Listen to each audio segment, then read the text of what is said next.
เมืองสนาสมบูรณ์เปิดบั้นฝึกอบรมสำรวจพลเมืองและที่อยู่อาศัยทั่วประเทศครั้งที่5ปี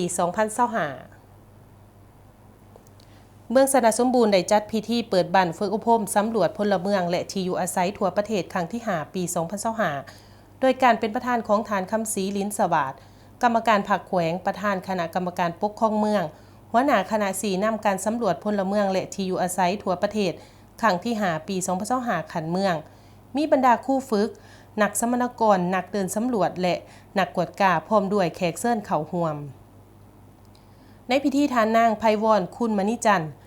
ห้องหัวหน้าห้องการเงินเมืองได้ผ่านขอตกลงของประธานคณะกรรมการปกครองเมืองฉบับเลขที่211ทับคปมซบลงวันที่20ตุลาคม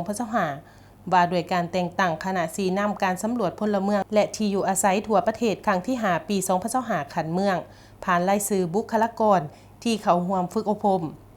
โอกาสนี้ท่านคำศรีลิ้นสวัสดิ์ประธานคณะกรรมการปกครองเมืองกล่าวเปิดบั้นฝึกอบรมในเทื่อนี้ว่าเวียกงานสำรวจพลเมืองและที่อยู่อาศัยครบรอบ10ปีใดจึงได้มีการจัดตั้งปฏิบัติสำรวจเทื่อหนึ่งเพื่อเก็บกำสถิติพลเมืองลาวและต่างประเทศที่ดำรงชีวิตอยู่ลาว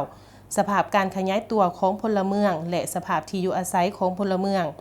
ข้อมูลพื้นฐานของพลเมืองลาวเกี่ยวกับการศึกษาด้านสาธารณสุขคุณลักษณะที่อยู่อาศัยการดำรงชีวิตสภาพความพิการและสภาพการยกย้ายของพลเมืองสภาพกำลังแรงงานการมีเวียกเหตุงานทำการสร้างฐานข้อมูลให้แก่การขาดคะเนพลเมืองในการสำรวจสัมมโนครัวและขึ้นทะเบียนพลเมืองสร้างและปรับปรุงระบบข้อมูลข่าวสารสถิติด้านต่างๆให้มีความครบถ้วนสมบูรณ์ยิ่งขึ้นให้เทียบทันกับภาคพื้นและสากล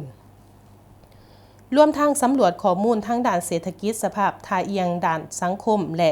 ความเสมอภาคหญิงชายซึ่งทั่วเมืองสนาสมบูรณ์ประกอบมี5กลุ่ม47บ้านมี 13,500 ครอบครัวมีพลเมืองทั้งหมด 79,212 คนหญิง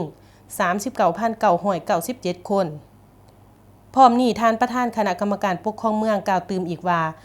สำหรับการฝึกอบรมครั้งนี้จะได้ดำเนินเป็นเวลา10วันเริ่มแต่วันที่20หาวันที่30ตุลาคม2025จึงสำเร็จซึ่งแบ่งเป็น4จุดใหญ่ดังนั้นจึงเรียกร้องมายังนักสมณกรที่เข้าร่วมฝึกอบรมเป็นเจ้าการค้นคว้าศึกษาหำเฮียนรับเอาความรู้เทคนิควิธีการเก็บกำข้อมูลภาคสนาม